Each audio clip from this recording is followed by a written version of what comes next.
Most deaths in the United States are preventable and related to nutrition. Given that the number one cause of death and the number one cause of disability is diet in this country, surely nutrition is the number one thing taught in medical school. Sadly, that is not the case. Nutrition receives little attention in medical practice, and the reason may stem, in large part, from the severe deficiency of nutrition education at all levels in medical training, writes a group of prominent physicians. After all, a whole food, plant-based diet, low in refined carbs and animal products has been proven to reverse heart disease, for example, our number one killer, and confer potent protection against type 2 diabetes and cancer, two other leading killers. So how has this knowledge affected medical education? Medical students are still getting less than 20 hours out of 4 years on nutrition, and even most of that has limited clinical relevance. 30 years ago, only 37% of medical schools had a single course in nutrition. According to the last national survey, that number has since dropped to 27%. And it gets even worse after they graduate. Here's the official list of all the requirements for those specializing in cardiology. You have to perform 50 stress tests, participate in at least 100 catheterizations, etc. But nowhere in this 34-page list of requirements is there any mention of nutrition. Maybe they leave that to the primary care docs? In the official 35-page list of requirements for internal medicine doctors, not a single mention of nutrition. There are no requirements for nutrition before medical school either. Instead, those who want to be doctors need to take things like calculus, organic chemistry, and physics, most of which is irrelevant to the practice of medicine. So why are they required? Mainly to weed out students. But shouldn't we be weeding out based on skills a physician actually uses?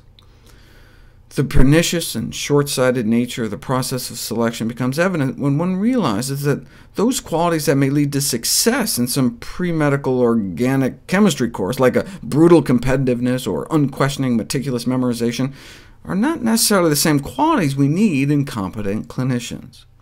How about requiring a course in nutrition instead of calculus, or ethics instead of physics? Despite the neglect of nutrition in medical education, the public considers physicians to be among the most trusted sources for nutrition-related information. But if doctors don't know what they're talking about, they could actually be contributing to diet-related disease.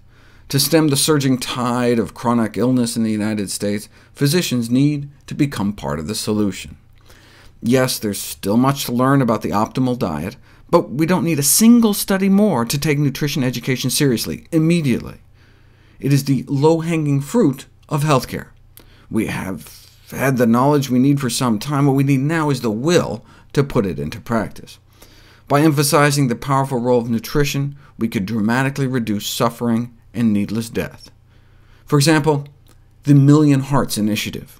Each year, more than 2 million Americans have a heart attack or stroke, so our government launched a Million Hearts Initiative to prevent 1 million of the 10 million heart attacks and strokes that will occur in the next 5 years. But why stop at 1 million? A doctor asked in response. We already have all the information we need to eradicate atherosclerotic disease, our number one killer, which is virtually non-existent in populations who consume plant-based diets. Some of the most renowned cardiovascular pathologists in the world have stated that we just need to get our cholesterol low enough to not only prevent the disease, but reverse it in more than 80% of patients. Opening up arteries without drugs and surgery, stabilizing or improving blood flow in 99% of those who choose to eat healthy and clean up their bad habits, essentially eliminating their risk of having a heart attack, even in the most advanced cases of heart disease. Nevertheless, these concepts are not even taught in medical school. Instead, the focus is on cutting people open, which frequently provides only symptomatic relief because you're not actually treating the cause of the disease. The solution, then, is to fix medical education. Knowledge of nutritional excellence can help physicians annihilate the world's leading killer.